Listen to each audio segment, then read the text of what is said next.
Mic check, what's going on? Welcome back to another episode of Hip Hop Snapshots. I'm Ross Martinez, your host, and as you see by the title of this episode, hip hop isn't a dirty word.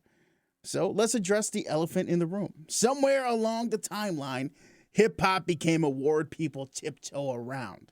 In marketing meetings, they label it urban. At radio stations, they converted it to throwbacks. In boardrooms, it's something you borrow from, but don't sit with too long.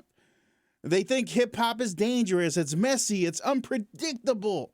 Like it needs to be cleaned up before allowed in the party for other people to experience. But here's the truth. Hip-hop, it isn't a dirty word. It's a beautiful culture. So without further ado, grab that milk crate, take a seat. It's time to talk hip-hop history.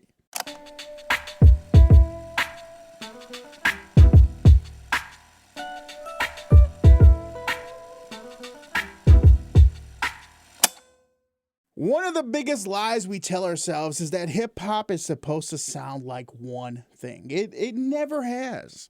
Hip-hop is beautiful, braggadocious, it's from the street, it's conscious, it's hype, revolutionary, and sometimes all at the same time. The problem isn't that hip-hop has changed. The problem is that we keep trying to flatten it so it's easier to market and sell. But you can't market nuance.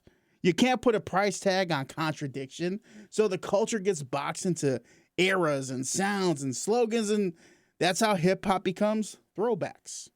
Not because it's old, but because it's safer that way.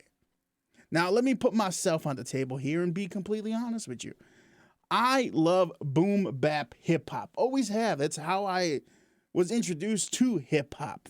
Tribe Called Quest, De La Soul, Jungle Brothers, Poor Righteous Teachers, Rakim. I am a East Coast boom bap fan.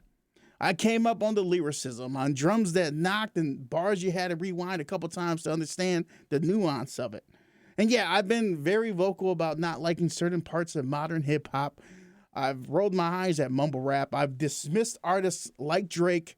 Those are personal tastes. But here's the uncomfortable part that I have to be honest about. Taste can turn into gatekeeping real fast. And whether I like it or not, I've been part of the problem as well.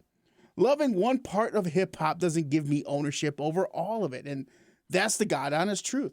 But here's the question nobody is asking honestly. Can you be a fan of hip hop without liking every aspect and part and genre of it? Yes, you can. You don't have to love trap, drill, pop rap, or any of the other kinds to respect that it actually exists and is a part of the overall tree of hip hop. Hip hop is culture, not a playlist. And culture doesn't ask for unanimous approval. It just asks for a place to exist. And you can dislike a sound without dismissing the people who live in it. Hip hop isn't just music. It's a system. It's a culture. It's DJing, MCing, breaking, graffiti, knowledge. It came from African American, Latino, and Caribbean communities creating something when resources were being stripped away from them. It was a form of resistance, of survival, of self-definition, of safety. And that's why hip-hop keeps mutating. Because cultures don't freeze in time, they respond and grow from it. Hip-hop was never meant to sound the same everywhere, every time. New York gave us boom bap foundations. The West Coast gave us funk, bounce, and reality rap. And the South brought entire economies out of trap, bounce, and chopped and screwed, while the Midwest blended technical skill with raw emotion and soul samples. And globally, let's look at the UK. It gave us grime and drill. Latin America turned rap into global movements of music. Africa fused rap with ancestral rhythms. And Asia, well, man, they re-imaged hip-hop visually and sonically. None of that is dilution. It's growth. It's additive. That's what makes hip-hop beautiful. Now, here's what I think is actually happening. Hip-hop is at a crossroads, as we saw with it not being in Billboard's top whatever. It's not dying, but it's become too big to control. Media wants it to be predictable because advertisers want comfortable aspects of the culture to be able to put a price tag on and invite certain people to the building. Algorithms want it to be simplified so it's easier to put together and not as painful to curate.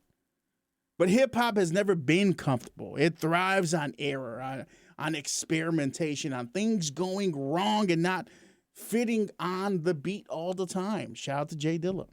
The moment scratching was discovered, it was by accident.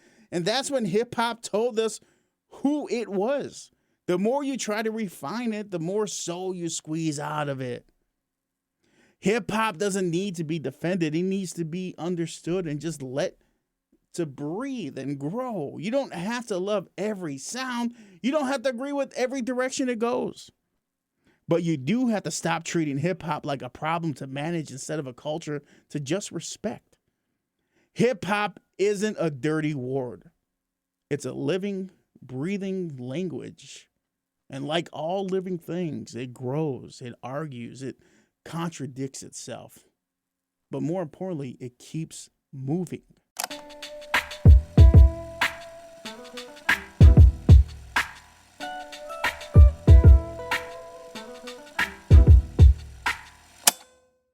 Mic check, mic check. That's another episode of Hip Hop Snapshots. I'm your host, Ross Martinez, and as always, if the culture feels unfamiliar sometimes, that doesn't mean it left you. It just means it's still alive, and it's adding more to it, and you can add too. But what you have to do first is to dig through some crates, discover some things, not just about the culture, but about yourself. And above everything, as you learning and growing and becoming new versions of yourself year to year, be hip hop. Because it's beautiful. And so are you. Hey, I'm out. Peace.